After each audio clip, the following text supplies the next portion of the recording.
Good morning, students. Once again, I welcome you in your e-learning English class. Today, we will read our poem, third, that is Keeping Quiet. But before to start, I want to make a discussion about the poet and about the poem as we already did in the class. So, first of all, the poem Keeping Quiet is written by Pablo Neruda. This is a famous personality who was born in 1904 and wrote by pen name of Pablo Neruda. Later on, he made his legal name also. Guys, he was a famous Chilean poet, a diplomatic, and a politician also, who won the Nobel Prize for Literature in the year 1971.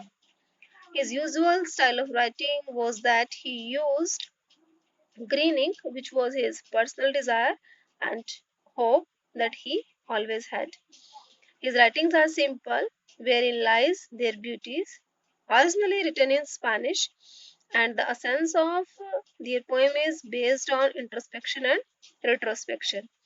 The poet feels that we need soul in searching with all at the level of peace, and with the others we should try to live just like the brother. He always believed in the harmony also. Now about the poem. Guys this one poem is an anti war poem mean to say कि ये एक युद्ध विरोधी कविता है जिसमें बताया गया है कि जो वॉर्स है ये सब नहीं होनी चाहिए. The poet stresses the need of introspection. जो कवि है वो हमें आत्मविश्लेषण के लिए बोलता है कि हमें कोई भी काम करने से पहले सोचना चाहिए.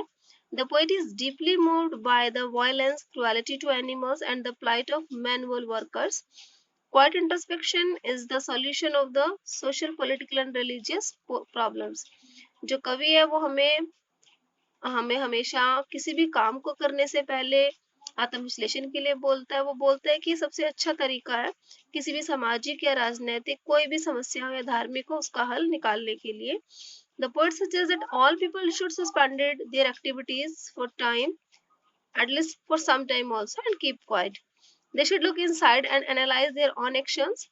This will cleansing their heart and the enable all the people. वो ये कहना चाहता है कि अगर हम लोग अपने बारे में थोड़ा सा टाइम निकालेंगे, इंट्रोस्पेक्ट करके देखेंगे तो हमें टाइम मिलेगा, हम अपने अंदर झांक सकेंगे, अपने कामों का विश्लेषण कर सकेंगे, जिससे क्या होगा कि हमारा जो दिल है, हृदय है, वो साफ हो जाएगा और जो हमारी दूसरे लोगों के प्रति भावनाएं हैं, प्यार की, प्रतिष्ठा की, वो सब इंक्रीज होंगी.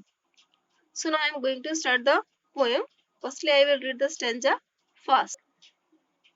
Now we will count to 12 and we will all keep still. For once on the face of the earth, let us not speak in any language. Let us stop for 1 second and not move our arms so much. It would be an exotic movement without rush, without engines. We would all be together in a sudden strangeness. Guys, in the same paragraph, you can see that the language of the poem is very simple. There are no difficult words. And I want to tell you what the poet is trying to convey in this stanza. So सबसे पहले keep still word stand for not to move, exotic word stand for unusual, rush word stand for bustle. Got it? Now I am tell you what the point want to convey in the stanza.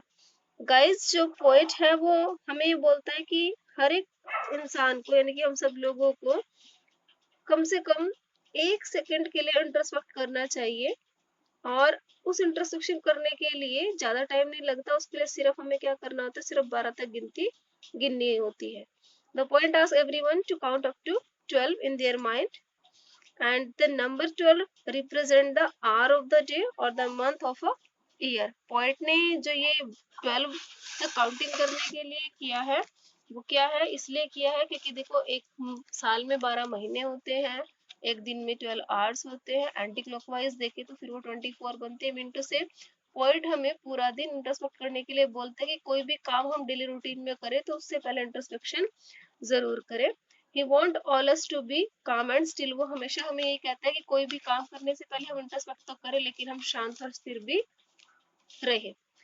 So now we will count to 12 and we will all keep still for once on the face of the earth. तो poet हम सबसे approach करता है, appeal करता है कि हम लोग कम से कम दिन में एक बार तो इस धरती पे रहते हुए कम से कम एक बार तो 12 तक काउंटिंग करें. उस 12 तक की काउंट करने के लिए ज्यादा टाइम नहीं लगता, सिर्फ हाफ सेकंड से भी कम का टाइम लगता है जिसमें हम आत्म विश्लेषण कर सकते हैं। इसके लिए पोएट सजेस्ट करते हैं कि let us not speak in any language. ये इंट्रोस्पेक्शन करते हुए हमें किसी भी भाषा में नहीं बोलना। Let us not stop for 1 second and not move our arm so much. और इस टाइम हमें क्या करना है, हमें अपने बाहों को भी नहीं हिलने देना, मतलब कि हमें किसी भी तरह की फिजिकल एक्टिविटी नहीं करनी। अब गाइज ये देखो कि अगर किसी भी इंसान को रुकना पड़ जाए तो it would be an exotic. Exotic word stand for विचित्र। तो पोइट ये कहता है कि एक बार तो सबको ये सब बड़ी विचित्र लगेगी, लेकिन ये देखो कि जब सभी लोग खड़े हुए होंगे, आत्म विश्लेषण कर रहे होंगे, तो कोई रश नहीं होगा, मतलब चहल पहल नहीं होगी। Without engine, engine word here stand for modern gadget, जो आजकल की मशीनरी है उन सब का है। We would all to be gather means कोई भी किसी भी तरह का काम नहीं चल रहा होगा, तो सब लोग रुके हुए होंगे, सब लोग कम से कम एक पल के लिए तो इकट्ठे होंगे इन अ सडन स्ट्रेंजनेस। हाँ ये बात अलग है कि उस टाइम एक अद्भुत क्षण होगा जो सबसे अजीब लग रहा होगा, क्योंकि सब लोग बिल्कुल शांत और स्थिर खड़े हुए होंगे। Second stanza, that is fisherman in the cold sea wouldn't harm whales and the man gathering salt would look at his hurt hands. Guys, now the poet is saying कि अगर सभी इंट्रोस्पेक्ट करेंगे तो देखो उसका कितना फायदा होगा, क्योंकि आजकल की जो भागदौड़ की जिंदगी है उसमें किसी भी इंसान के पास इतना टाइम नहीं है कि वो अपने बारे में कुछ ना कुछ सोच सके। तो पोइट कहते हैं कि कम से कम वो हम हाफ सेकंड का टाइम तो निकाले, हम इंट्रोस्पेक्ट करें। उसका बेनिफिट क्या होगा, उसने एग्जांपल दिए कि अगर इंट्रोस्पेक्ट करे, यानी कि फिशरमैन इंट्रोस्पेक्ट करे कोल्ड सी में उतरने से पहले, यानी कि हम लोगों को पता है मछुआरों का काम क्या होता है, मछलियां पकड़ना, जिसके लिए वो ठंडे समुद्र में सर्दी गर्मी बरसात आंधी तूफान में भी उतर जाते हैं। तो ये देखो कि अगर फिशरमैन मछलियों को पकड़ने से पहले, यानी कि कोल्ड सी में जाने से पहले अगर हाफ सेकंड का इंट्रोस्पेक्ट कर ले, तो कितनी सारी व्हेल मछलियों की जान बच सकती है। Same thing is giving the example of man gathering salt. वो जो लोग नमक इकट्ठा करते हैं उनका एग्जांपल देता है। वो ये कहता है कि आजकल का इंसान इतना मटेरियलिस्टिक हो चुका है कि पैसे को कमाने की होड़ में लगातार कंटिन्यूटी में काम करता रहता है। तो जो नमक इकट्ठा करने वाले लोग हैं वो भी क्या करते हैं, सारा दिन नमक इकट्ठा करते रहते हैं, जिसकी वजह से क्या होता है, उनके हैंड्स हर्ट हो जाते हैं। वो लोग उनके अपने हाथों की हालत को देख भी नहीं पाते।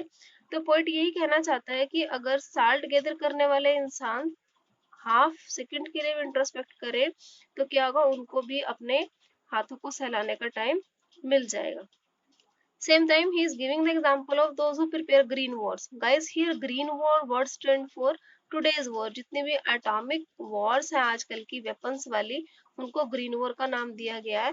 साथ साथ जो आजकल की इन्वायरमेंट के अगेंस्ट, यानी कि ग्लोबल वार्मिंग जो बढ़ रही है, पॉल्यूशन बढ़ रहा है, जितने भी पर्यावरण को नुकसान पहुंचाने वाली चीजें हो रही है, उन सबको पोइट ने किसका नाम दिया है, ग्रीन वॉर का।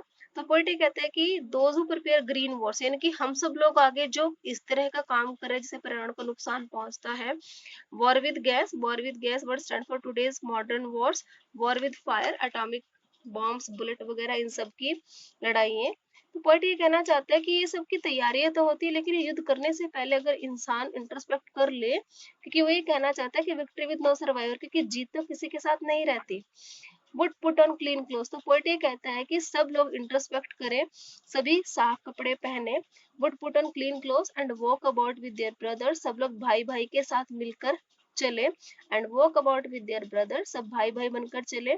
इन द शेड, एक ही छाया में चले, एक ही साथ वो लोग चहलकदमी करें, यानी कि कदम से कदम मिलाकर चले। तो वो किस टाइम होगा पॉसिबल, जब हम लोग इंट्रोस्पेक्ट करेंगे। So here is the explanation first and second stanza of the same poem. In next video we will do the explanation of third one and last one stanza. तब तक के लिए thank you, bye bye.